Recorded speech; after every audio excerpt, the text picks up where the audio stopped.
bad. It's not. And we're live. Hi, everybody. It's well. First of all, hello. Hello. Happy 4th of July, everybody. Happy 4th. It was quite the gathering downtown today. Just got home a little while ago, and hope everybody has had a safe and fun 4th of July. So, hello, Janet. First in here, how are you doing? So, another end to a week. And, well, where do I even start? Allyson and I might want to wait a few minutes to see if other people will be popping in. And those who watch on playback, thank you for taking the time to watch. We appreciate that. And so, oh, and Carolina is here. Is it Carolina or Caroline? Oh, excuse me, Carolina that you prefer. You know how that tomato? I want to make sure that I'm saying Carolina or if it's Carolina, which one you prefer, sweetheart. But that is Aquarius Tarot Adventures. She has joined us. So another quick little sip of coffee because I need it. I need to pick me up. I made a coffee as well. Mm-hmm. I need to pull those blinds down even farther, but I'll do it in a minute. Like the state, so it's Carolina. Gotcha. Carolina. So, do you want to start with the regular, like how was your week, or do you want me to just kind of like jump right into it? What do you It's feel up to like? you, honey. Whatever you want to do. Well, I'll let you go ahead and share whatever it is. 'Cause I know you've been, you said working, you plan on working on your new channel this summer. I didn't know if you did any of that. I know she's been showing me some fabulous tarot bags. Oh my God, everybody. I got to see a picture of it last night. She is the mistress of sewing. So they're wonderful. Truth be Even told, I'm a quilter, but those of you that know, I mean, if you quilt, you can make lots of things. Not that I typically do. I kind of got away from it, but it's one of those loves where you always kind of come back. So, what did I do this week? Yeah, I've done some sewing in my spare time, free time. With my best, and sorry, everybody, my hair is still very wet. I just recently got out of the shower. I'll jump around a little bit. Last night I didn't sleep so great, or the night before. And I'll backtrack on why that last night was in a minute. And so I took a nap this afternoon that I really needed because I wanted to be refreshed. And feel decent. And so I do feel a lot better. And I got up at about 6:30 and made coffee, and my intention was to get in the shower by 7, but that didn't quite happen because dogs and whatever. Yeah. What happened this week? Yeah, I did some sewing and just some things around the house, nothing exciting. As far as my channel goes, I did sit down and make a bunch of notes and whatever. And no, I didn't end up doing it this week, but I keep threatening that it's coming. It is coming. And now my stand won't stay up. I sat down and jotted down, for anybody that's interested, jotted down subjects for videos that I'll be doing on that channel. You know what I mean? Like this one's going to be this is going to be that, and da da da da. And then some of the recipes that I want to do, not that they're really recipes per se, but they kind of are. When you eat the way that I do, I have found there's certain things that I really like. And so there's a lot of, and I live alone, right? So there's a lot of repeat things that I'll make. I mean, I do cook for Anthony when I'm over there, but often, unfortunately, I make him something and then I have something, and I make something for me. There are times where it's the same thing. Again, sorry, you guys, my hair is very wet and very heavy and I'm just waiting for it to dry. It's also been incredibly hot here, like a lot of people are experiencing, or hotter than normal. Today we had a surprise little rain shower that was not in the forecast, so that was nice, right as I was laying down, so it did cool off a little bit. I've had my air on constantly, so it'll be really interesting to see my power bill when I get it. What else? something else, I'm just going to go ahead and mention it because it's probably going to come up at some point, is that my little dog Lulu has a heart murmur, as a lot of you know, and it's definitely got progressively worse over the last few months. She's had a couple of, any of you that have ever had a cat or a dog with a heart murmur, it means they have an enlarged heart. Their heart is enlarging and getting bigger. And so they have labored breathing. They get exerted much more easily, that kind of thing. And so without getting too, I'm trying to decide, that's not really true. It's just, we're there, if there's been a progression, an obvious progression in the last couple of months. And last night she had a little event that was, just made it that much more clear to me. And so I'm hanging closer to home, even more so than normal. I mean, I'm usually home, but like I go over to Anthony's and whatever, but like I'm not spending the night over there. Like I go and spend time with him and then I always come home.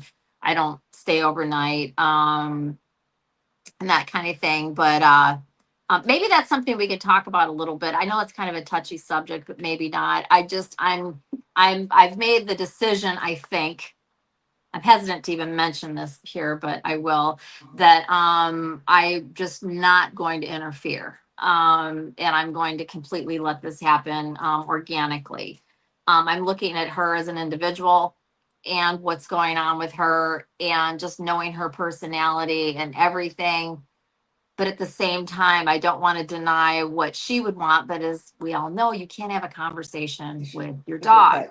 Yeah. And so I did have my Boston Terrier, one of them, euthanized right at the end of his life. But it was a very, very different situation.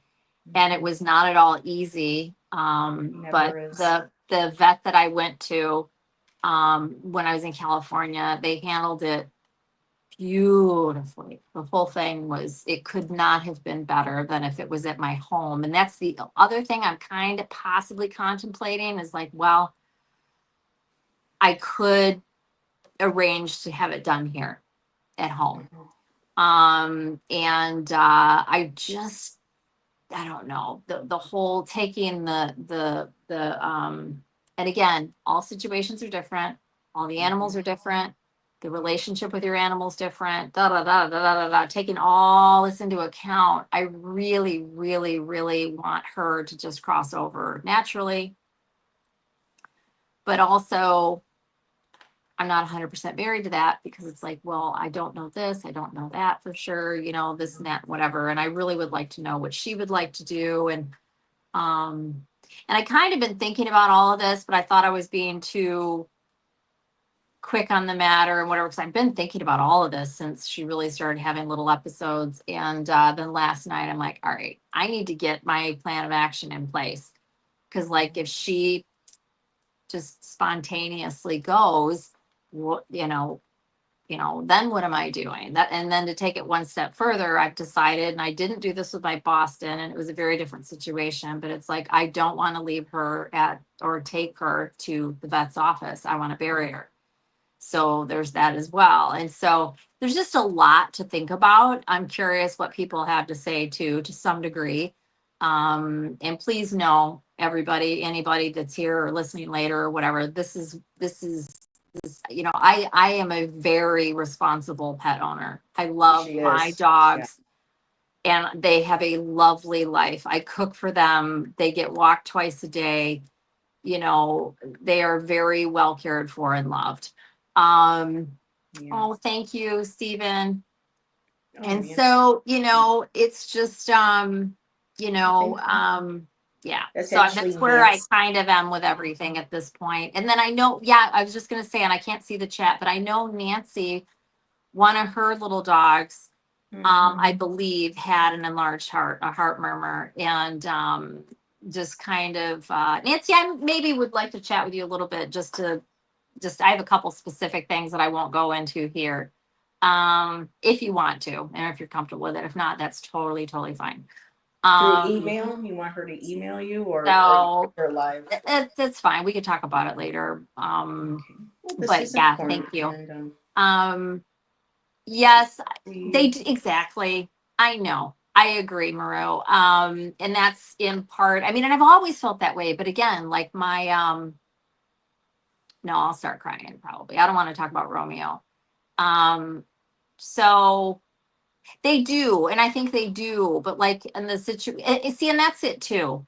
And this is not against anybody that has euthanized their pet because it's a big decision for everybody. And I respect whatever people choose to do, period. It's up to you. It's that's what I between had you to and do your with pet. Ziva. Yeah. Yes, yes, yes, yes, yes, yes. And It was so it's like heartbreaking. it's hard to do, and but it's like I really am trying as best I can to remove myself from the situation. And it's like, what does she want? And I also think traveling her to the vet would be upsetting and scary, and I don't want to do anything that stresses her out, makes her heart beat more rapidly, intent, especially now, like a couple months ago, but now, no, I, no, that's what I'm saying. The only thing I would possibly do is have somebody come to the house, maybe, but I don't even want to do, I'm gonna stop. I'm just going back and forth and I Hmm. can't stand it when people repeat themselves. Um, so yeah, it's just a very different situation from my Boston Terrier. And with him, I do think it was the right thing to do because honestly, I think he would have hung out in that space for far too long. Could So I did have my let him go Ziva. organically? It could have. But he was holding on for me because he took his role with me so seriously. And that's my opinion and belief. And he was just the whole care for him, and this isn't why, it was maybe part of it was exhausting. I did it for 2 years. I mean, I had him for 15, but like the whole stuff that was going on with him in the end, and it was just, it was no quality of life. And that's the other thing too. What is the quality of life? You're Where right. is the quality of life? And Lulu still gets very excited. This is another huge factor of why I at this point would never think of intervening. She still gets super excited for both of her meals. She's all about eating, loves her food. Again, I do cook for them, and she loves what they get, and she's all about eating. But she doesn't want to go on all the walks now, and I don't make her go. And sometimes I'll just carry her. I just bring her and I just hold her, and she's ears up and looking around and checking everything out and whatever. So she gets physically Oh, exerted and she can collapse, right? It just literally falls like a ton of bricks, just flat out, oh, my heavy sweetie. breathing, all of it, Oh, Mhm. she's my favorite. It's very hard. And Mhm. so, and I'm just trying to be kind of clinical about it right now because it is upsetting. And I love her so much. And she's been such a good dog. I mean, she's just a little sweetie pie. So, oh, really quickly, let me, And Nancy said that was my Lily Grace anytime, Allison, and that her Lily Grace made the decision for her. And that's Lulu right there, everybody. Aww. thank you, Nancy. And I don't know quite what you mean about it, but yes, I'd love to talk to you and you can tell me as much as you feel comfortable telling me. That's so So sweet. that was my son. Quick change of subject. Wyatt is actually now he would be in flight. My son is on his way to London. He was just taxiing Ooh. down the runway. He texted me right as he was leaving, and he just sent me a test text because he's gonna have Wi-Fi for the flight. How So he's freaking cool. going with my ex-husband, his wife, and their daughter, my son's sister. And yeah, they're going for like 3 weeks, 3.5 weeks, something like that. So They're gonna go to jealous. they're gonna go to Spain as well. I don't remember what part is, so I'm just saying Spain. And so they're gonna be in Europe. So yeah. So but they're mostly gonna be in London because my ex-husband's wife, her first cousin, who she's very close with, lives there. And like they grew up together, girls. And so but they're very close, and they've been there a couple times now. So and last time they were there, Harper was quite little. That's my son's sister. And so, anyways, yeah. So, but that's about everything that's going on. And yeah, so I was up late with because after that happened with Lulu, And it was pretty, it was a pretty isolated thing, but then I just lay there in bed thinking all these things. I'm like, all right, what are we gonna do? You know, um, all of that. So yeah. For me with Ziva, it was the quality of life. I was tired of seeing her hardly being able to breathe, hardly being able to eat and breathe at the same time. And it was just to the point where it was just like we didn't want to leave her behind. And so she made the trip with us. And once we got here and got settled in, not into this place here, but at the other, at the inn, it was just like, it was that knowing, like, okay, this is awful. I can't, and her coughing and her being able to hardly breathe. It was just the quality of life. And so there were a couple different vets. I said, which one do I go to? And I was immediately drawn to one, and I took her in. And the place was just where, when you walk out into the parking lot, you just see the mountains. It was so beautiful. And the doctor, Dr. Gill, they were also very kind, very helpful.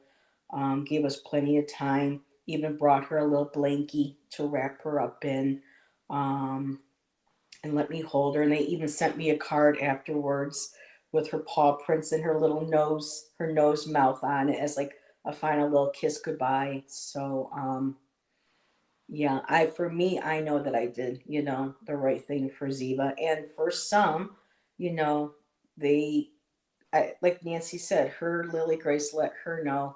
And for each of us, we're all going to be different. Our animals are different, just like humans. And so I know for me that what I was able to do for Ziva, she's like, okay, mommy, daddy, I made it. You didn't leave, because I knew she didn't want to be left behind. And I didn't want to leave her behind. No, you And can't do so that. she stuck it out with me. And I was thankful too, because if I had said goodbye to her in New York, they were ready to charge me almost $600 to say goodbye to her. And here, Dr. Gale only charged $150, for me to say goodbye to her.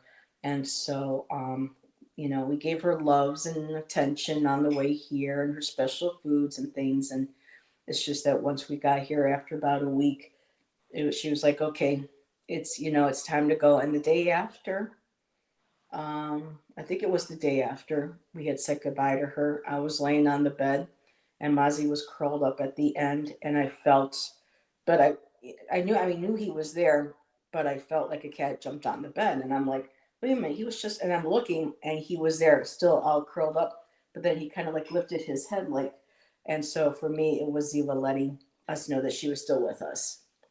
And so, but yeah, again, I knew people who are death doulas. I knew somebody in New York, in Buffalo, who was a death doula. She was very stringent upon letting animals go on their own, and at least providing, certain medical care, to your animals so that they go at home. As a doula would And be. That makes sense. and then there are some who, I think, like, again, all of our animals are not cookie cutter. Each situation's different. And so, but yeah, each one is different. And then there are times too when finances get in the way too, because veterinary bills and what they charge are very difficult too. So it's a lot of decisions in play. I totally get it. And Nancy also said, in many ways, it's the greatest show of our love for our precious companions. Yeah. And Shay is here. Hello, Magic by Moonlight. And Tom is here. What's going up, Tom? Or what's going on, Tom? Um, so, yeah, there is a fellow reader that Maru mentioned a little while ago. I haven't watched Mark in a while, but he's the animal whisperer, Spirit whisper. or spirit whisperer, excuse me. Um, and that might be someone to reach out to if you need an animal communicator. So, alrighty, well, we are all caught up. If there was anything else you wanted to share? Can't think of anything. Well, for me, I got to spend a nice afternoon with our fellow reader, Amy, who also lives here in Ashland, not far from me. Mystic Rose Tarot, who's now Esoteric Rose Tarot. I got to spend about an hour and a half with her at Lithia Park today, even though it was super crazy, super busy. We found a nice little quiet spot because Lithia Park is huge and there's a long, big, beautiful stream that's constantly rushing and running through it. So I had a nice afternoon with her. Of course, I did my pop up yesterday, my show with Nancy on Monday. But the week goes by so fast, sometimes things blur. I was a guest, so I'll just kind of pick up where from the other night. So I was invited to join Steve, Cosmic Orphan, on his channel the other night. And Maru was with us as well. And so, Maru, you're already going to know this. So, I don't know if you want to, it's going to be the same subject, but I wanted to bring it to other people who weren't in Stephen's chat. There's a, and I'm not going to get into, first of all, I'll start right out the way. I'm not going to, it did Tom on my phone. So it was kind of hard to see, but it worked on my phone. There is a documentary on, I believe it's Prime that we have, because I have Amazon Prime, and it's called Village of the Damned. And it's based on a 10-year period of a town in New York called Dryden. Cute, quaint little looking town. It sounded a little familiar, but so I had to go look it up on the map. So within right under Syracuse, kind of Finger Lakes, sort of almost, to Pennsylvania border. And apparently this town, up until 89, had been relatively quiet. Neighbors felt safe to leave their, doors unlocked. People come knocking, not thinking twice of opening them. Hey, hi, can I help you? That kind of thing. There was nothing really bad that ever happened, really, to the people in this town. And like I said, I won't go into detail of, the events that took place, but it started in 89 during Christmas, unfortunately, when a whole family was murdered in their home. And after that initial incident, it was like every year to every 2 years, other bad things started happening. It was just like for a 10-year period where nothing ever occurred like this kind of violence or death happened in this town, like that, violently. It's also a small town, right? Very small town. They say you drive through, you blink, you pass through it. So yeah, that's odd. Yeah. So I was talking about that on Steven's channel. And for me, even Shan was watching it with me, and he goes, "Man, that's messed up. I wonder if somebody was doing something." And I said, I was thinking the same thing, because for me, I just presented to everybody. It was just an idea that I had. And hello, Irene. Irene has joined us. That's Iron Firehorse. And I said, well, what would instigate something like this? And for me, was there an energy portal that had been opened? Did somebody do something that had deserved a sacred spot or a sacred area that angered the natural energies or spirits of that land for them to, I know it sounds kind of crazy saying it. Tom, I knew you were going to go there, but I kind of did too, but not in a way, well, not like intention. See, this is the thing, wasn't quite sure if it was intentional, if it was a mistake, but it felt like it was possible, because a lot of these people that were passing were young. And let's all face it. I couldn't, because I was terrified of getting anywhere near a spirit board. Well, I know you're joking, but no, that's exactly what came to mind. I was just putting forth, to Stephen and Rowan and people in his chat. Do you think something could have triggered a portal opening? Did somebody may have been for fun? Hey, let's go to so and so's house. Let's play with a spirit board or something. Did somebody because people who don't know how to use it properly can open things and not be able to close them, and all sorts of havoc can happen. So for me, that was like the first place I went to, because everybody in town just can't wrap their heads around how this all started.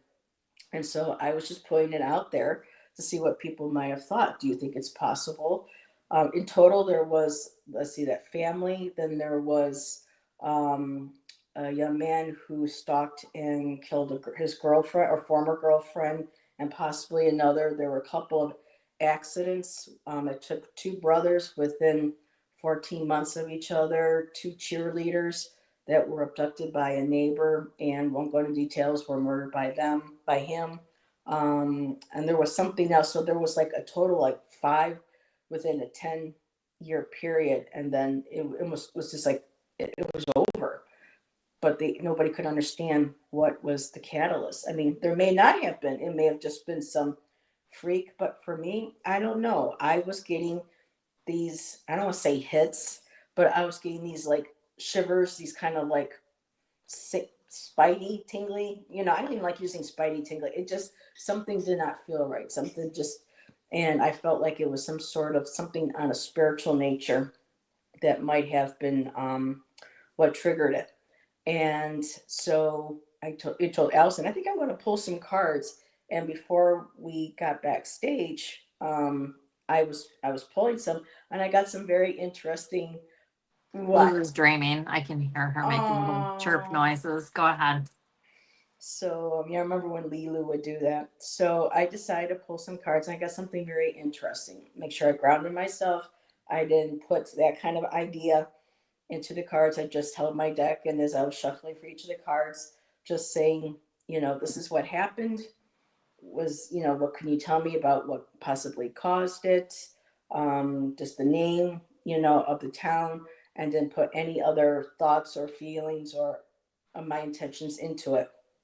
And the first card that came out, which was interesting, and I did a spread that Allyson says she does, instead of a full Celtic, she does like a 5 card. So for the first card I pulled, the overall was the mage, the magician. I thought, well, isn't that interesting? And I used my Vixen deck. And to be honest, it looks like kind of like there's a portal behind him, because we know magicians are able to connect as above and so below, and have the power to be able to manifest, to create something. And I'm like, interesting. So I go, what's on the bottom of the card? And on the bottom of the card, I got the 6 of Cups. And so that's, you, childhood memories, things in, childhood things in the past. And I did pull some clarifier for those, and I'll get to those in a second. I'm like, I'm going to go ahead and do what Allyson did, the 5 cards. So I shuffled, and I said, well, what was crossing this energy? Was it something? Was it a challenge? Was it a gift? What's crossing this energy right now? And interesting enough, I got, which one did I get? I have a bunch of cards sitting here. Okay, so I got the 4 of Cups. And for me, looking at this 4 of Cups, is that it's something that is emotionally dissatisfying, empathy, a lack of emotion, a lack of caring. That definitely crossed, that mage card. So I continue, well, okay. So I decided to pull a couple clarifiers for the mage. And I got the Emperor. And then I wanted another clarifier, and I got the King of Cups. So for me, it's feeling that there's this masculine energy that is, to me, let's say, behind this mage. To me, it looks like he's telling a story. So even if, let's say, this was a made up story, this could be like, well, the mage, to me, possibly male, and with the King of Cups, emotions were involved. And the Emperor being a place of feeling like they had a place of power, a place of leadership, possibly a place of leadership in the community. I don't know. But also something too I want to state really quick is that I was also trying to kind of associate what was going on around 88, 89 in that time. And for me, the only thing that I can remember is that I know that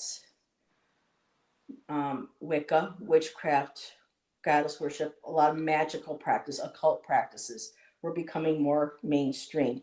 I'm not saying that was the cause, but I'm saying that I know that at that age, at that time, books were coming out that I was eventually reading on, learning about this. So, and again, with the Six of Cup cards, younger individual, possibly energy, and quite a few of the people involved that had passed were all of young age.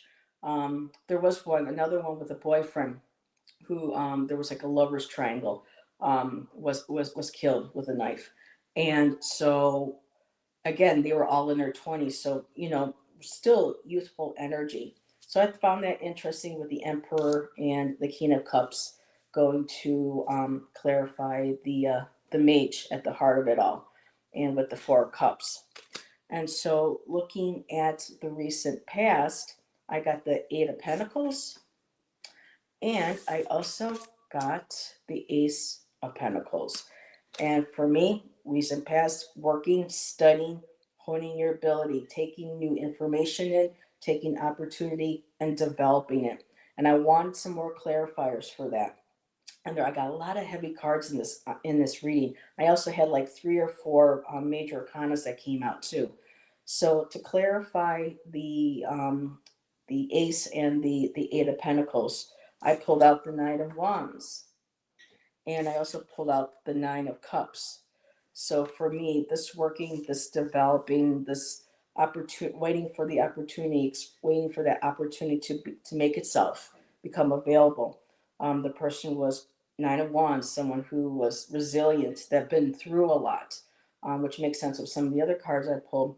And then for me, the Nine of Cups, I know it's usually supposed to be about happiness and everything, but there's also that smug emotional satisfaction that can come from something like that. So for me, the Nine of Cups, Nine of Wands, the balance of that fiery energy, the emotions, which is very interesting because I pulled the, let's see, I also pulled so for the Death card, okay, no, wait a minute.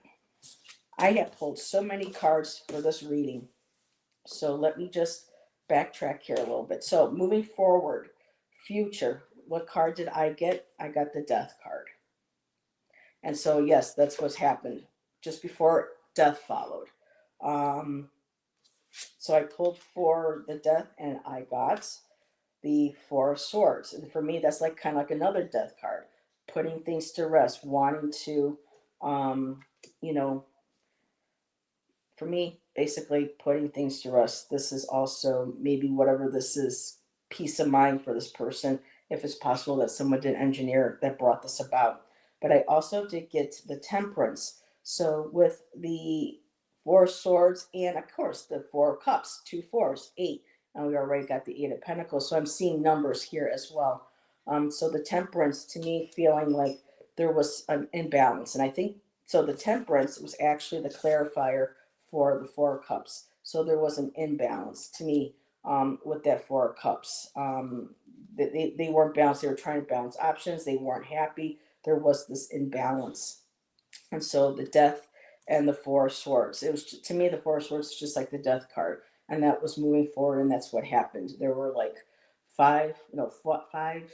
six, there were like 5 cases. So I think a total in all, 4 in the family, another in another one. I'm not going to go into that. It's just there was a 10-year period of all these steps, just one boom, boom, boom after the other. And I also wanted to pull a card. And what did this one come out with? Was it the Six of Cups, or was it? Oh, so this went with also the Emperor. I know I'm probably confusing that shit out of a lot of people right now. But the Seven of Swords, to me, the Seven of Swords is about, to me, that's like the bully card. It's about winning at all costs. The Seven of Swords, someone trying to take something from you, something stealing from you, feeling, like you're on that attack. And so with the other cards, it felt like there was motive to go behind this. And with the Six of Cups, I did pull the Nine of Swords and the Ten of Wands. So we had almost all 9 cards. So we have the Nine of Swords, on being able to sleep, nightmares, Ten of Wands, burdens, heaviness, and it all being clarifiers for the Six of Cups, which was nostalgia, childhood memories. So, in a nutshell, bringing this all back together, if an individual did cause this, which for me, I'm looking at the cards and thinking there was, that there was some sort of catalyst. This very well, this person um, went through hell growing up, with the Ten of Wands, the Nine of Swords, decided maybe with the advent of maybe communicating or working with magic, because we know that people do use magic for evil works as well, evil spells, just like positive ones, um, and brought about this 10-year thing of death and destruction, whether it was intentional, um, or they were exploring their angers and their emotions through the use. Because I knew people growing up that quite weren't, that had a rough childhood and felt almost, what's the word I'm looking for? What's that word they always use? They felt, oh, what's the word when they felt like they deserve something? I can't think of the word. It's entitled. And I have particularly known one person who did this kind of work, spell work and stuff at people because they were unhappy. They felt, that they were entitled. They should have what they had. Bum, bum, bum, bum. So for me, with all these cards coming together, it feels like there was something that triggered this, that was caused by some sort of, again, started with the magician, somebody, whether with intention to open this up to start this, or trying to maybe find power within their own lives when they felt like they didn't have it, and by instead possibly opening something up, which led to all this. So that's what I have. And I'm surprised I still have people in chat. Everyone didn't go running or Allyson shutting off her camera, but it was just something that, I think it's very possible. We have seen shows, paranormal shows, especially with Amy, Alan from the Dead Files, who have visited and investigated places where people have messed around with boards and with other things. Some who were, had psychic abilities, didn't know how to control them, and instead ended up creating a negative energetic poltergeist. So there are ways of accidentally opening or, triggering energy in some places. She even said there are some places in this world where, no one should build a home. It's the area itself is heavy with whatever energy, whatever. And a lot of times she mentioned entities and things that have never been human and never will be, that were a part of the land before humans even came around. So for me, it feels like this magician, there was some sort of catalyst. Something was brought together by an individual and or event that was the catalyst that, unleashed this. So that's what I have. And Allyson was like, I don't want to pull cards. I go, that's okay, because I know this is not the best energy, to read on. But for me, I just found it fascinating, not in the deaths and how these poor folks passed away, but just what could have, um, you know, turned this upside down that's been absolutely quiet and peaceful, and and did this. I mean, it was carnage for like 10 years. And even watching the people doing the interviews, they're still upset. They can't even talk about certain things. They break down, they cry, they're still affected even after 20 years. So this had a very negative effect, and a very you know, sad effect. And of course, I just want to make sure too and mention that, um, do I think it's the village is damned? No. And there have been some people who wish that the video would be taken down because people think now that this town is evil and the people there are cursed because they're bad or something. And that's not at all what I'm perpetuating or suggesting. I'm just looking at what I saw and watched, what I felt, and want to explore the possible situation with the cards on my own. And again, this is speculation. entertainment purposes only, and only alleged for my interpretation of the cards. And there. That's what I have to say about that. And Tom said, I think that kind of thinking just releases the actual real perpetrators of this of some of the responsibility. I see what you mean. Okay. Yes. But people in the town just couldn't understand. This has never happened before. I'm sure over in the history, if you look back, there might have been a murder or two, but this was a quiet town, peaceful up until boom, that one particular year and incident. And it was just like it opened up a whole floodgate. And so, I found that interesting, especially from a spiritual point of view, with the land. And of course, everyone says, well, there's, probably a native Indian burial ground that the town's on. Well, everywhere you go, the settlers, move people. There are going to be burial sites and places, and even sacred sites that indigenous people have even told investigators or mediums like Amy that this is just places where our people never settled. We knew, we understood there was an energy there that was not good, and we stayed here and they stayed there, and there was that respect that we did not go into that or build upon or interfere with. So for me, it felt like there may have possibly been a some sort of spiritual um, reasoning behind this happening. Um, Tom says, if it's not demons or bad energy, humans are shitty and full of okay. Like I said, I know everybody's going to have a different opinion, and that's totally cool. Yeah, for sure. Let's see. Seems like the law of averages, maybe something had been protecting the town before, and the protection was somehow removed. Something, like I said, I don't know, something got disturbed, or somebody who may have been going through a hell of a time. I mean, all those 9 cards, in the tens, and just like that heaviness, feeling like, not feeling like they were in power, that they had no say. And for them, maybe somebody was trying to, who knows, conjure something, help me, I mean, it's not far fetched to, for people to do this. I have a friend who did this stuff, and she acknowledges that, all these years later, that a lot of stuff that is still happening to her is probably a karmic response to the magic and the stuff she performed when she was younger. So, and hello, Brianne. um, let's see. Hope you all can, or hope you all, yeah, how you all getting something to eat and listening. Good. And Tom says, Maru, I would lean towards the idea more than an evil presence. Okay, let me just remind myself too, so that I remember what Maru said. Something, okay.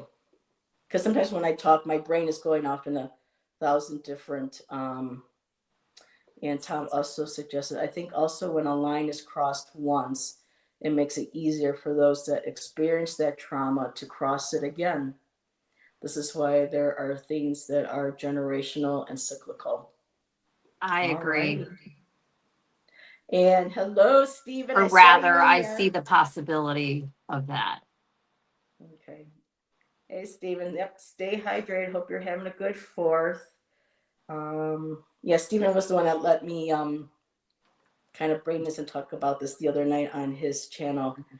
Gotta watch those dang magicians. And I'm not saying them are all bad, but for me, when the first card came out, I'm saying what propelled this energy, for this to happen. And I got the magician. To me, it felt like there was something coming together in some way that caused this manifestation of these events to start taking place. And So, then, okay. I'm sorry. Sorry. I think I'm all caught up. For conversation's sake, since you took the time to pull cards, and I'm not sure how clear you are. You were trying to reference back to however you were pulling your cards. So without going back through it the same way, what did your cards tell you? For me, looking at them, it told me that there was some sort of either, to me, with the magician being there, to me, it felt physical. I had the magician. I asked for a clarifier. I got the hair, not the hierophant. I got the emperor. And then I also asked for another clarifier. And then I got the king. So for me, it felt like a male energy, like there was some sort of physical male energy. And then when I started pulling the other cards and started seeing, the heaviness of trauma and things pop, through the Six of Cups from nostalgia, childhood, and with up to the recent past, working on honing skills. Um, to me, and then the future, boom, it was the death card. And that's what happened from the future moving forward. And in those 10 years, there was nothing but death. And the Four of Swords, too. A lot of people had to be put to rest. There's coffins in that card. So a lot of people had to be put, to rest as well. There's, of course, this could be all metaphor as well. But for me, what made it more physical in my perception was that magician followed by the two, the king card and the emperor. For me, it felt very solidifying. Then with the pentacles being the earth, there again for me, you know, solidifying physical, and then with the swords, for me, that mental torment, that mental anguish. The Seven of Swords, feeling like things were stolen from me, what from child, and then with the childhood card associated too with the overall energy. To me, it just felt like there was some sort of. I mean, again, it may not have been intentional, but for me, it feels. And I'll get to you, Tom. I see that you put a comment. So for me, you know, that's how I read into it. Some sort of manifestation, and could this mage? Could this be a entity and not a physical person, or even if it was a person, was it intentional? Maybe not, but something to me it feels like was opened up. Something was done, um, whether to intentionally hurt people or to try to bring about something. Because again, I've seen stories. I know people who have done magic to intentionally bring about harm to somebody if they felt harm, done wrong by them. I mean, too, and I'm not associating how, gotta watch how I say this, like with a lot of that time period that we had with a lot of the teenage, with the high school shootings, how some young people are picked on and bullied so terribly that they just snap and they want to go and they want to inflict their hurt and harm and pain onto others that have been inflicted onto them. For me, it almost feels like that this is what this person was feeling. And whether I'm not saying that they weren't necessarily aiming for these folks, but to me, there was some sort of anger on trauma, that, you know, was manifested somehow, and what kind of got this whole thing going. And since that 10 years, it has quieted down. Things have, nothing like what had been going on those 10 years. And so, and I'm going to share really quick. This was I like re- from the 80, like from like roughly 89, 80. Yeah, it was started at 89. And I know that at that time, I had a friend too who was like, "Oh, let's do, let's learn witchcraft and we can do spells. Maybe I can make so and so." I mean, when you're that young and these kind of books are starting to become mainstream, there are some individuals who, are going to want to go, do exactly what you're really not supposed to without knowing how to, you know what I mean? There's that lack of maturity and understanding of what they are doing. So I think that could also, with the Six of Cups, the youth, the nostalgia, the childhood, that could be, also to me, represents to me or makes me feel like this was a person that was possibly of a young age or coming from a childhood where all this repressed anger and mistreatment and everything, wanting to look for, you know, power, wanting to be able to tap into their power, whether to intentionally, do something. And I think it may very well maybe backfire. I mean, they didn't mean for all this to happen. Um, It's Um, just something I put out there. And Irene did say I had a so-called spiritual woman cast a spell on me, put me in a jar in the freezer. And that kind of stuff, can happen. So, Tom, or did you want to go first, Allison? I just have a comment, and Okay. just that personally, this is just for me. Mm-hmm. And I didn't read on any of this. I didn't see your cards. I didn't see your spread. Plus, they're your cards. Blah blah blah blah blah blah blah blah. But just listening to what you did share and all the different events, me personally, um, there's, in my opinion, Mm-hmm. no, there. That is a powerful MFer that could orchestrate, whether intentional or not, a series of events like that. I don't see it. You don't see it. Okay. No, not as the result of somebody casting some blah blah. Nope. I personally, if it is connected to something, I would think that it's more like um maybe, I don't know. There's so much about indigenous people and the land and this and that and Mm-hmm. whatever, and I kind of resist getting on that bandwagon because it's been overdone so much. But something along those lines, whatever that would be, seems like maybe something like that. I'm curious about the fact that it all took place within a chunk of time. That's interesting. I mean, but everything's within a amount of time. What I mean is a 10-year period. Boom, boom, boom. All these different things happen. Um, but I do believe that there's a possibility that they're all connected in some way, Mm-hmm. but as a result of something that somebody did, I highly doubt it. Could it be a group of people? Maybe. And then going back to, like, as an example, again, I'm resistant to mention this because I can't think of what else it would be. If you have a group of indigenous people that have sacred land, again, using Mm-hmm. that term loosely, you know, but all this land had a previous owner, all of it. It also could be, maybe it was on some sort of burial. Again, the whole US is a burial ground. And then also, what was the other thing I was just gonna say? It's just interesting that, um, how was I gonna say that? I can't stand it when that happens. I just don't, I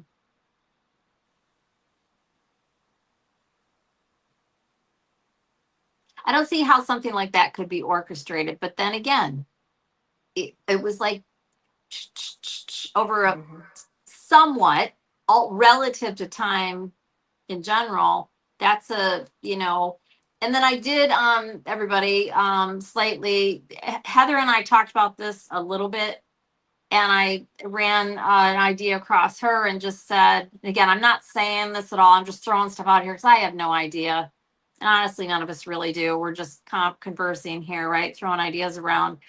Let's say it was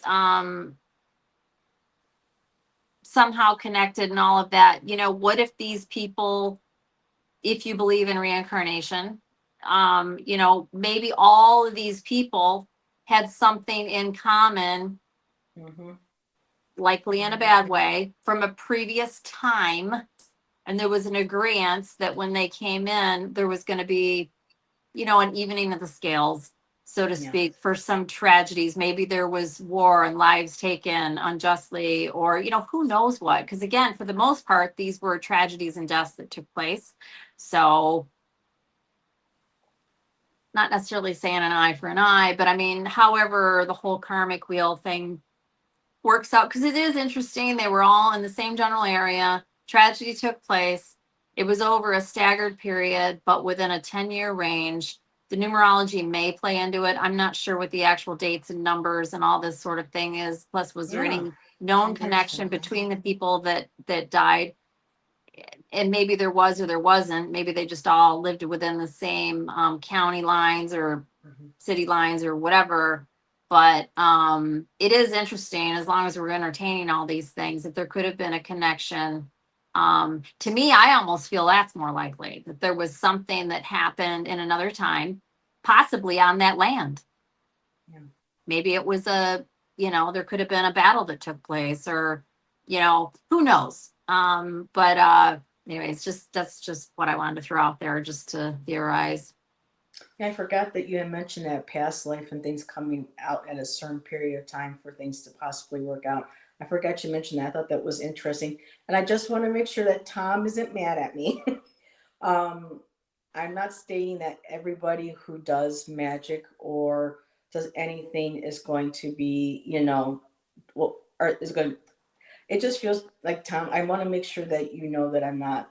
How do I want to say this? Because he says here, hear me out for a second, though. You are Get some making ice. statements that are no different than the statements that would have been made in Salem. You are putting the onus of external actions on someone who is just a magical user or someone you think that may be one. And I'm not saying that everybody who does or practices is will do bad things.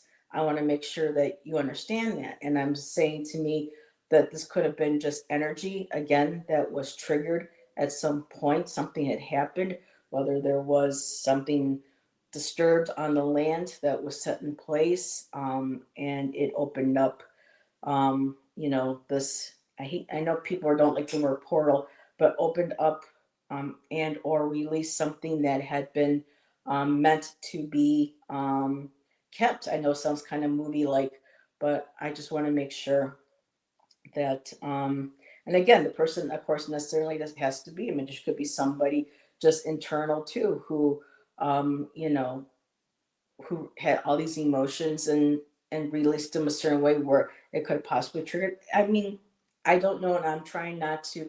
That's why I'm saying this is all alleged. These are just ideas or feelings or that came to me, and I'm not like pointing it just to me, just saying what the cards felt or looked to me, and I'm not saying, I'm not attacking anybody, Tom. And I hope you know that I'm not attacking anybody who practices, magic. But we do know there are people who do that, have done this to other people. But I digress because I want my Tom, and I don't want to, just, hack this, this topic to death. But let's see, there was just something here. And Steven says Forrest Gump says evil is as evil does. Yeah. And so Brienne was talking about a certain deck. I think I know what your deck you're talking about. And I was originally, I think, a part of believing in that. But um, like a lot of people say, the deck is just the paper. It's the person who has the intention and the energy or the power. That it has nothing to do, I think, with a deck. And then Steven said, don't give up that easy, bro. Okay, me give up doesn't happen. So I'm not quite sure what you mean. That was So, quite a while ago. oh, okay. And Irene, I see that. I'm not going to put that up on the screen. That's very sad. That's very disturbing. But I'm sorry that that happened. Um, what's an MFer? Stephen wants to know a magic fellow. So, oh, that is sad.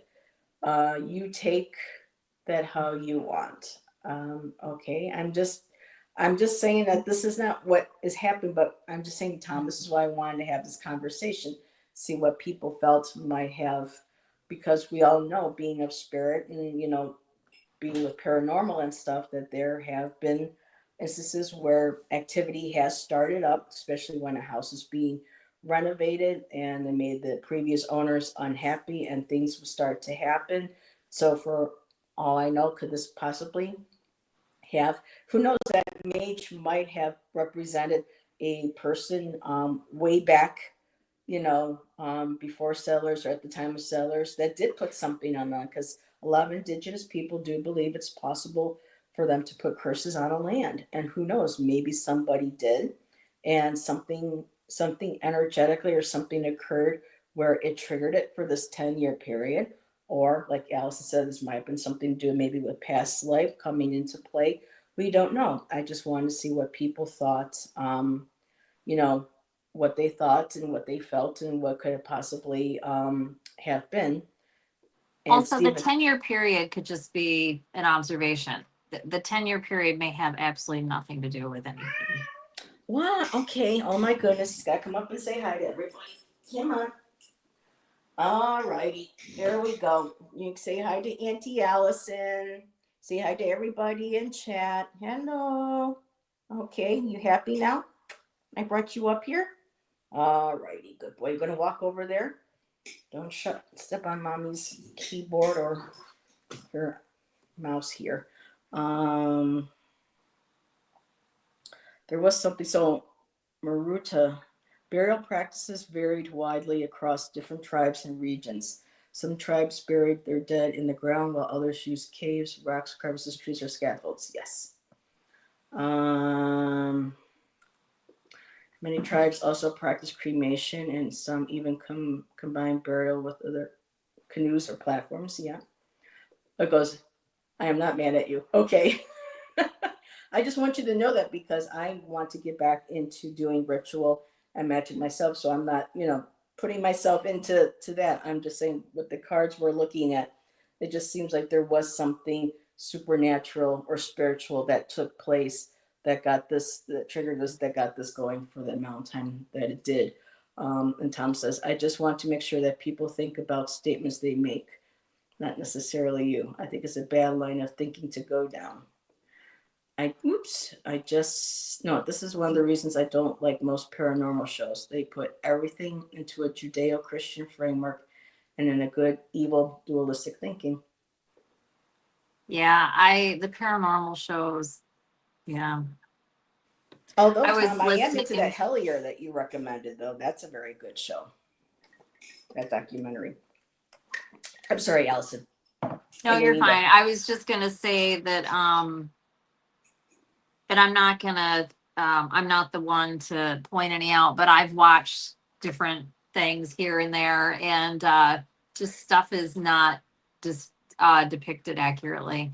Mhm, This is not, whether they exaggerate for views mhm. or they embellish the actual storyline because they don't think it's interesting enough, or because it gets so skewed the way Tom's talking about, just in general. Is it entertaining? Sure. But you have to take it with like a huge tablespoon of salt. And Tom, I'm not trying to promote any negative stigma to people who practice magic. I know Allison says she's done. I know Steven says on his show we have all done some sort of magical work. So I'm not trying to put a stigma on stating that anybody and everybody who does will do something like this. I'm Everybody just does saying magic. I'm just saying that when I was looking at the cards and that was the first one that came up to me, it felt like there was something being created, whether physical. And to me, the other cards just made it feel like it was physical, possibly a person. But then again, the statements weren't, I said, alleged, not fact. It's just me exploring and looking at the cards and seeing what I was getting.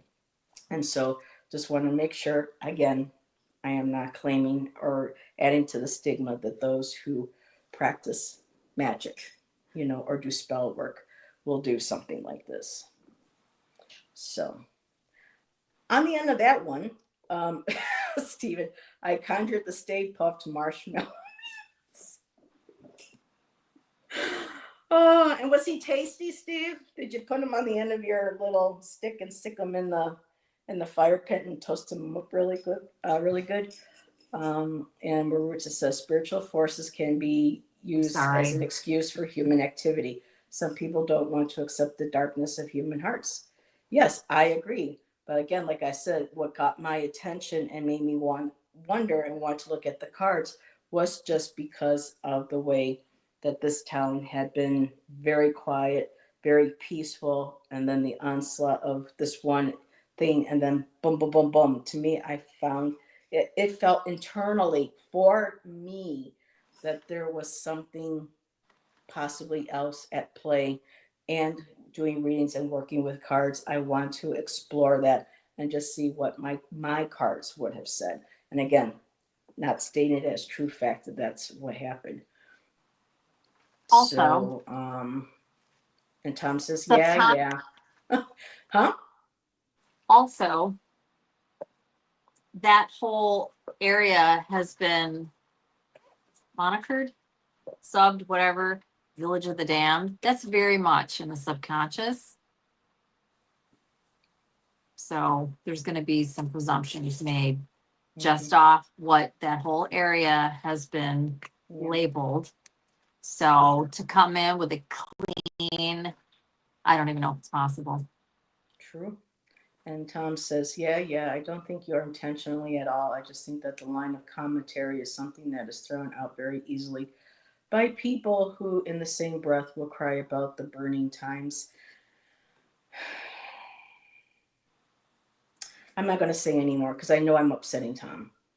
And I don't want it to come and feel like I am attacking people. I'm not. I'm just proposing an idea of what I saw in my cards. And I'm just going to end it up there and I won't bring up the topic again.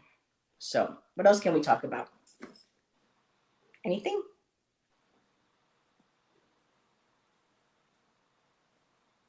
Anyone got anything in chat that they want to share or discuss or do an offshoot from that? He's yelling at me. Stop that. I'm just reading the chat. Because people know me. I'm very cautious about, and I try to be very cautious and very ethical when I want and to you are, explore and you something. do. And you do what you want. I would just make a comment and keep it moving. I wouldn't, it's your show. You can, we know you're not malicious. You say what you say, and that's just, I would just leave it at that. But that's up to you. And Steven says, geez, let's go on. I wore my big boy breeched tonight. Bro, I think he meant at britches tonight. Yeah. Steven, are you going on tonight afterwards? I have something I'll bring up, and this is a completely change of subject. Steven's going on at 10. I'm going to be his guest. Hopefully see some of you over there. I wanted to bring up something. Heather and I talked about this briefly the other day. This was my idea. And yeah, we could still talk about it another time. Something came to me, I guess it was day before yesterday. I was at Anthony's and we were just watching something that was on the Screaming Box television. I'm not a TV person, you guys, at all. But nonetheless, whatever, it was on. And we were watching some sort of nature program thing that he brought up, and what it was, it doesn't even matter. It was kind of just whatever the subject matter was of the show. It was a nature show on one of those nature type channels, and it was showing different areas, and there were several things that they referenced that were in Australia. And more than once, when I have seen Australia and stuff that's Australian, I always just get this, like this, I don't even know what. And again, we're not going to delve into this too much. And Heather and I can talk about this another time, because we could fall down a rabbit hole. And I do want to have a little chunk of time between when Heather and I wrap up, whenever we wrap up, and when I join Steven.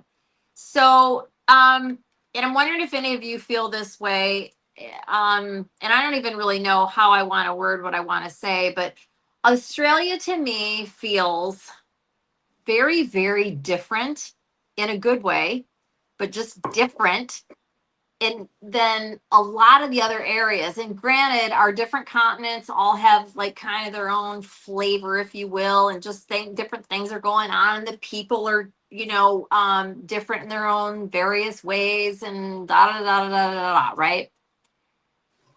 So leaving the people completely out of this, because I don't even have any kind of thought or anything about the people. I'm talking about the nature, which includes the landscape, the animals, just all of it. It's so, to me, more different than the differences of other areas compared to each other. Does that make sense? It's just like, and I don't know what that is. It's like, and maybe that's all it is, but it just feels more magical. I'm going to use that word loosely. I don't even want to say magical, but I don't even know really. It's just different. Like the animals are a little more unusual, and there's a lot going on in the wild there as far as like the landscape and the bush, as they call it, I believe. And it's just, it's very interesting. They have all these marsupials. They've got a couple different animals, which we do too. Maybe that's not the best example. I was gonna say that have gone extinct for a couple different reasons. And it's just that land, not that these other areas aren't special. I mean, I think Earth in general, of course, is special, but it's just, I don't know. It's just, there's something about Australia, and it's not like it's a place that I want to go, really, honestly, but yet I kind of do. And it just seems like, and then to take that a little bit further, there is a theory or a belief out there that at one time, we're going way, way, way, God even knows where we're going back to. That, maybe quite possibly all the land was one piece at one time, right? Or maybe two large pieces or whatever, because they kind of puzzle piece to a degree, some of it together. But whatever, whatever, and whenever all this took place, the animals on Australia are, I believe, and I could be wrong, and please, feel free to kindly jump in and correct me, that the animals that are there are there. Like, we don't have kangaroos anywhere else. We don't have koalas, I don't think, anywhere else. We don't have, you know what I mean? Like, and on the list goes. And granted, I get it. There are areas where that's also true. Like, we don't have lions, and we don't have this, we don't have that stuff here unless it was artificially brought here, right? Like certain, animals from other areas. I don't know. I just wanted to mention that. Not that it has to be a huge subject, but I always get this like pause and kind of like, what is that? Like, anytime there's anything with Australia, it always just kind of like, and I'm not saying, oh, I feel a connection, and oh, I must have had a past life there. No, that's not what I'm saying at all. It's just with my brain and my eye and whatever, and it's not like anything shocking or earth shattering here. It's just, why is that? Why is it so, did they break away from everybody else first, and then that's the animals that just ended up being there? Or I don't know. It's just interesting to me. It's a weird place. It is. And it's like, there's something else too, and I'm going to totally screw this up, so I'll be very compartmentalized with how I say it. Isn't there something with, I know in different areas of the world, we celebrate or not celebrate. We experience seasons at a different time, but aren't they even more like when it's winter here, it's summer there? Like, there's some dramatic, like, and I could have that totally wrong, but I'm pretty sure, I don't know, it's just very, Australia's got its own thing going on more than other places, in my opinion, from what I've seen. And I know people that have been there. It's opposite. Thank you. I know people that have been there. My sister's husband has been there many times. And I I don't know. And then like the kangaroos, I wasn't going The to go into video anything you specific. sent I'm me. going to go into this. Oh my There's God. different types of kangaroos, right? Just like here, not just like, but I'll just give an example. Like here in the States, we have several different types of deer. Several. Mhm. So there, and correct me if I'm wrong, maybe there's only two. I don't know. I'm not a Australia expert, but I know that they have at least two, if not many, types of kangaroo. Some are really cute and soft looking. They're giant and they got big, powerful legs and a huge rudder type tail that's super powerful and whatever. And they kind of look like kangaroo from Winnie the Pooh, right? They're just, oh, look at the kangaroo. And then you got other ones that look like whole ass men Like that video you and they're sent me. strong. They've got like serious, like weapon type Okay. nails. They're Like, claws. They're not yeah, I nails. They're mean, they're claws. Their huge. face looks like a hybrid of like a horse and a deer. Yeah, They got pectoralis, they're you giant. know, muscular. It's just, it's crazy. And if you cross them, which they're out there just living their lives, but if you know, they'll, you know, they will come up aggressively to human, and they're like, come on, what you got, you know, like they want to, you know, have a confrontation, which granted you're going to have that with a bear or, you know, this or that or whatever, but it's different because they're standing upright. They're kind of freaky creepy in a way, the ones I'm talking about. And don't get me wrong, I love all animals. I'm not throwing anybody under the bus. Feel like you Like have to Tom say did that with now me, with right? everything. And it's like, I'm just saying they're, those are the red roos. I think you're talking about the boom. She says they're called the They're red just roos. like, and I think we've probably, some of They us will fuck anyways, you have up. Yeah. seen clips, shorts, whatever, of different confrontations that have been caught on film. And it's like, what is happening?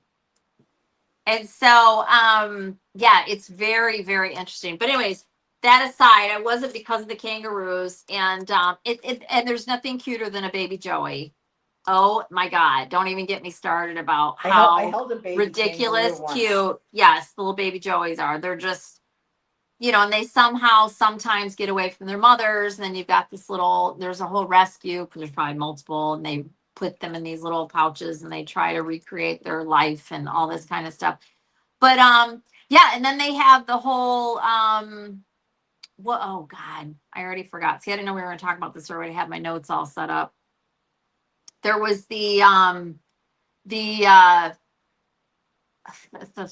actually Maru sounds like she might know. What was it called? The the animal that went extinct Oh, the around turn of the Tasmanian tiger. century, but that's not the real name. That's some nickname. Tasmanian The third, tiger. the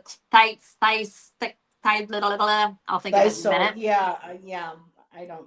And they were the whole nickname that Heather just said, because they're basically, there's some sort of a, they're not a dog or a kid, God, I can't even Me think holding a tonight. They're baby not a dog. kangaroo. They're what is it called? But they are a canine, but they're not a canine. And they are a marsupial, and they were hunted to death because they were considered pests Not that one, Maroon. back in like turn of the century. And they were amazing looking. They looked very dog like, but they had like almost like tiger markings on their backs, a very long tail. Obviously for maybe not obviously, but for, you know, Thylacine. fast pay thylacine. Thylacine. That's it. Fast paced hunting, balance, you know, agility, all of that. And they're all gone. Yeah, it pisses me off. And it was because of people. They didn't just, oh, they just died out. No, people hunted them to death and killed them, and they considered them pests and whatever. Probably, I'm guessing, I don't know, but you know, chickens. Some people and think they might have whatever. made a comeback. They think they might have some. They didn't. They don't have any in captivity. There's been no true viewings. It's just like anything else, and people just say a whole bunch of fanciful crap, and it's not even true. I bet you did, Stephen. So, Platypus. Yes, that's yeah, no, amazing. they're gone. No, they did a really good job at killing them all. So yeah, it's just sad. And they're very cute. And all the pictures that exist of them are terrible, right? Because this happened at like, the last one that was ever viewed supposedly was like in 19 whatever 25 or some it's been almost 100, it's been about 100 years. Yeah. So it's just sad. This is a perfect example, and I'm not going to get on this of why people suck or can. Just it's like we should never kill anything so aggressively. And I say we because I'm just talking about humans. I know this didn't happen in the US. Yeah, We've with done wolves. plenty of our own atrocities. President, so it's like, yeah. President Teddy Roosevelt put a wide thing out to try to kill every wolf if possible because they were going after his supporters, cattle, livestock, and everything. And he put an order to eradicate the wolves in any way, shape, or form. And people were going and throwing bombs into dens where mothers and cubs and stuff were. And he almost helped eradicate the wolves in North America. So, but he did it. They made a comeback. They sometimes still struggle, but the wolf is still here with us. So, but yeah, people can suck. And I think we have wolves No in doubt other about that. areas, parts of the world too, don't we? Mm-hmm. Yep. They're all over, like in Iceland, Scandinavia. So yeah, all over. So the Mexican thylacine wolf. Yeah. was a marsupial. Meaning, and if I remember correctly, again, I need to really read about it. And I did a couple years back, so this is kind of going on memory.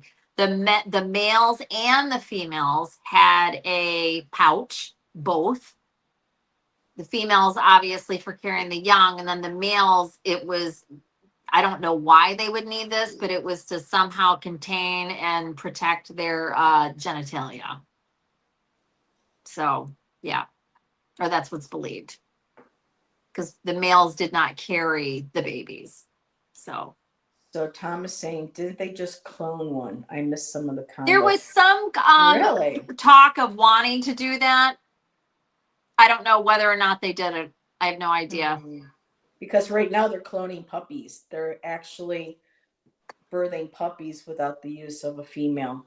I mean, it's just sick where science is kind of going, and that's why I don't want to go down another rabbit hole. But they say we don't have the science to cure cancers and things and stuff. Oh, yes, we do. They do, and they know what causes it.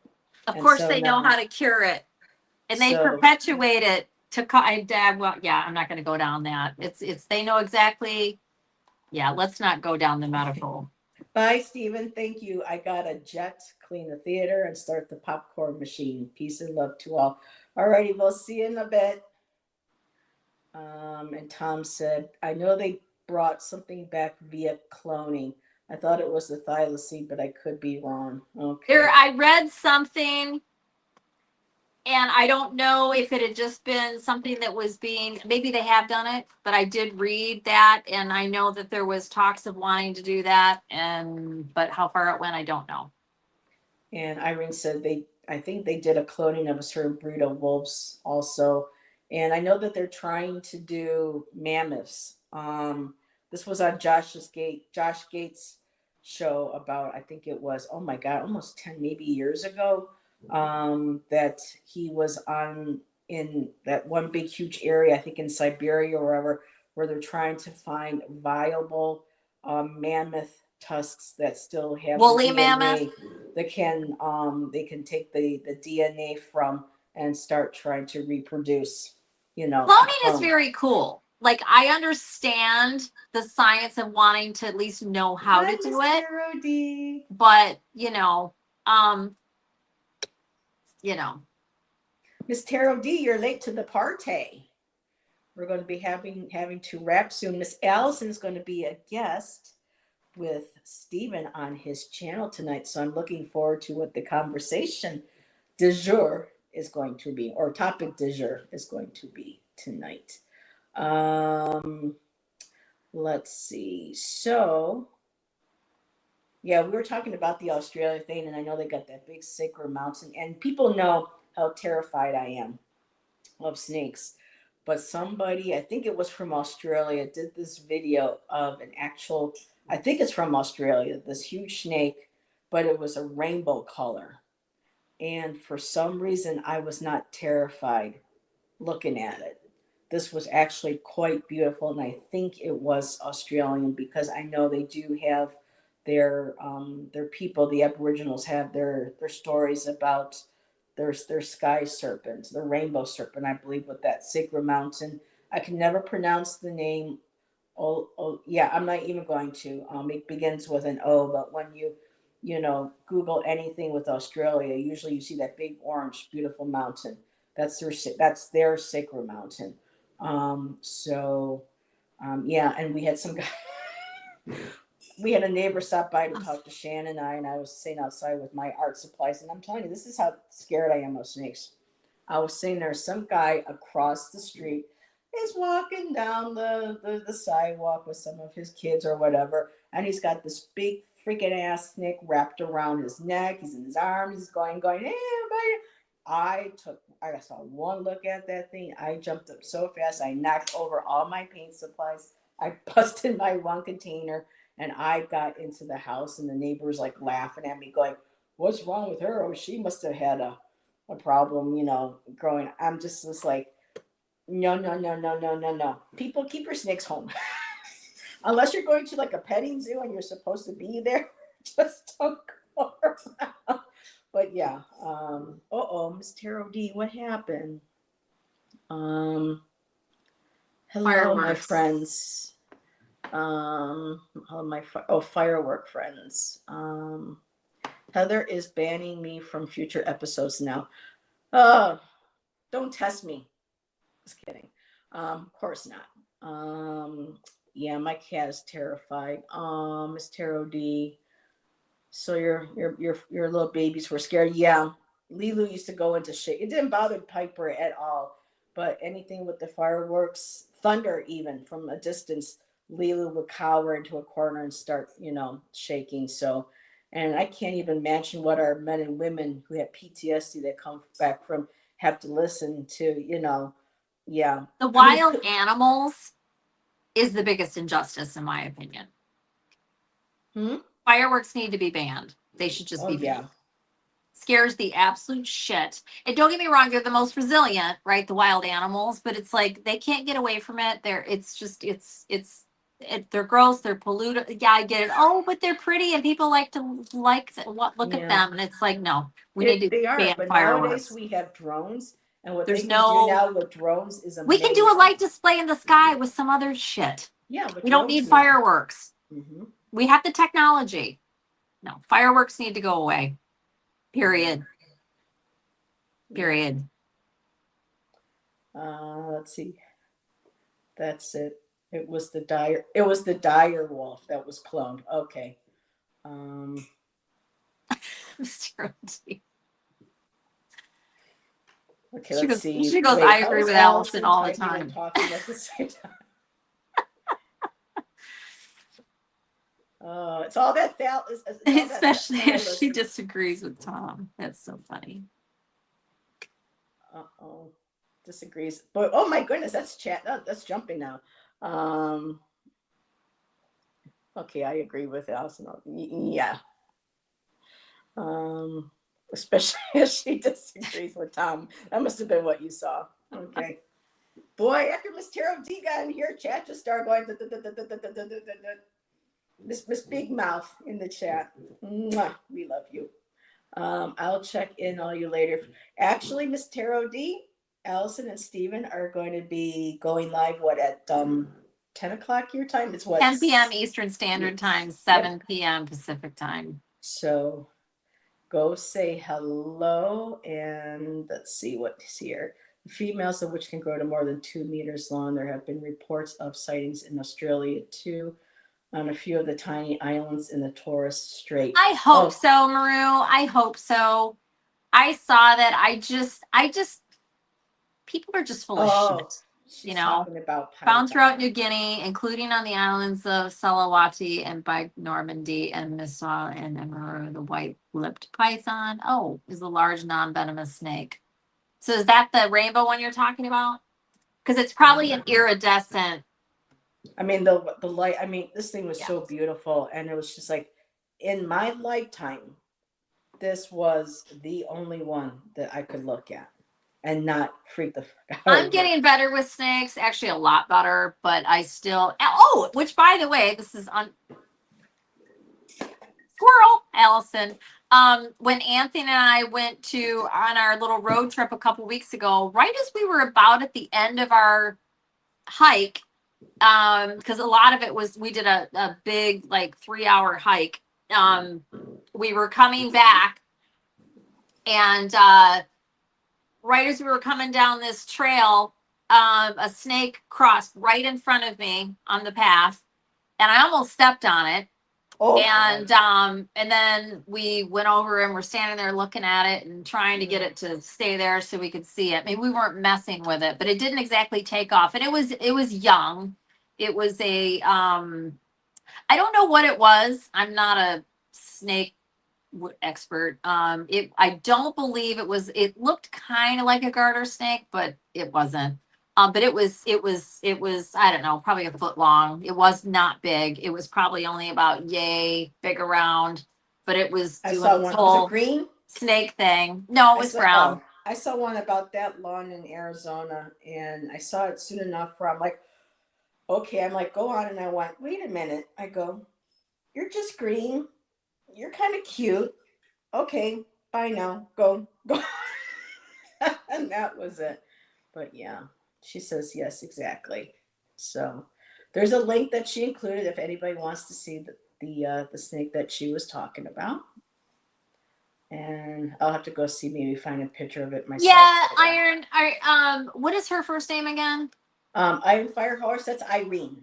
Irene, yeah, but no more so than like a wolf, or just any wild animal, really. And they hunted them because they would come in. So the way they described it, they were bush dwellers, right? So that means that would be their hunting spots. They would sit back and watch and wait, and then run out and attack, which is kind of similar to how a lot of animals hunt. And and let's not forget, and this isn't what you were just saying, I'm just saying in general, let's not forget that we're in their world. Yeah, we are. And not, yes, we have every right to be here. We're at the top of the whatever, depending on how you look at it.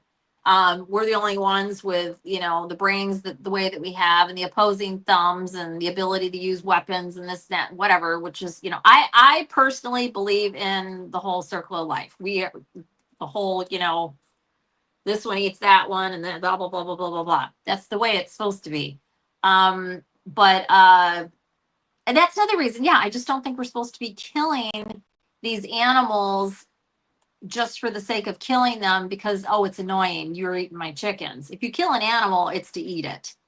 yeah. And don't get me wrong, there are exceptions, like if it's, trying to kill your, whatever. Yeah, it came in and tried to take out all your whatever, but to go out and they were just going out and just killing them. Yeah. They weren't just, killing the one that came in and got my chickens, like actually going out and just hunting these animals. Similar to what like Heather was talking about with the wolves. With the wolves. And it's like, no. Who the F do you think you are? No. Mm-mm. No. Mm-mm. No. And Irene says she knows and she loves wolves. She goes, she camps with them. I love wolves. I love wolves. I love wolves. They're one of my favorites. I think everybody loves wolves. I don't see how you can't love wolves. They're these just showstopper, huge, magical, intense energy. And I got to howl with a pack dogs in Massachusetts, right? I mean, or canines. That was amazing. Getting to howl with them. Oh, most people like.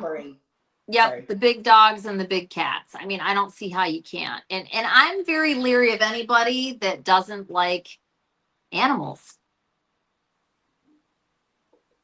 Nope.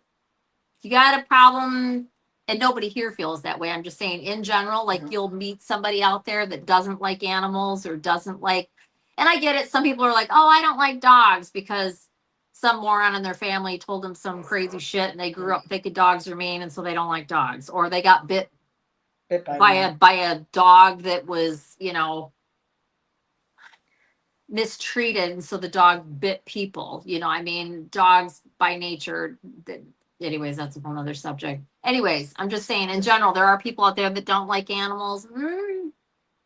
Gotta watch out for those. Carolina, we were talking about the Tasmanian tiger and the wolf and how they were Thylacine. almost decimated. The thylacine, how the They thylacine was were. decimated. The wolves almost because of here in North America because of Roosevelt They because were aggressively hunted. they were, you know, they killed chicken and livestock and stuff, and people didn't want them around doing that, and so instead of, you know, it just, yeah, just And the people being irony stupid. there is chickens aren't even from here. We brought them out of the jungle and brought them here. They don't even belong here. The fact that we even, I mean, so it just Great depends parents. on how you want to look at all these things, right? Mhm, It's like the wolves were, you know, supposed to be here. mhm. You know, anyways, Oh, I yeah. love dachshunds. They're so cute. And Irene Yes. has a Great Pyrenees. Pyrenees. Wow, Yes. they're beautiful. So we're going. I think we're going to go ahead and end here because we Okay. need to freshen up and walk probably the puppies, and get ready for Steven's show. So everybody, thank you for joining Allyson and I tonight, and for putting up with me and me sharing my cards and my thoughts. I mean, you know, I'm okay. You know, Tom's the little brother. I'm used to being picked on, you know, by my brother. So it's all good. Mwah. I know you just stating, you know, conversation fact, Tom. We're totally cool. You know, I love your point of view, the different things that you bring to conversations and stuff. So we're all good, sweetheart. And oh Jesus. So we will hopefully see you all over at Steven's channel. Today's Friday. Monday, I'll be back with Nancy for our Sacred Feminine. And so everyone have a great rest of your holiday weekend. And we will all see you. I know you weren't picking on me. And we'll all see you over at Steven's channel in about half an hour. So have a good night, everyone. Bye, Bye. everybody.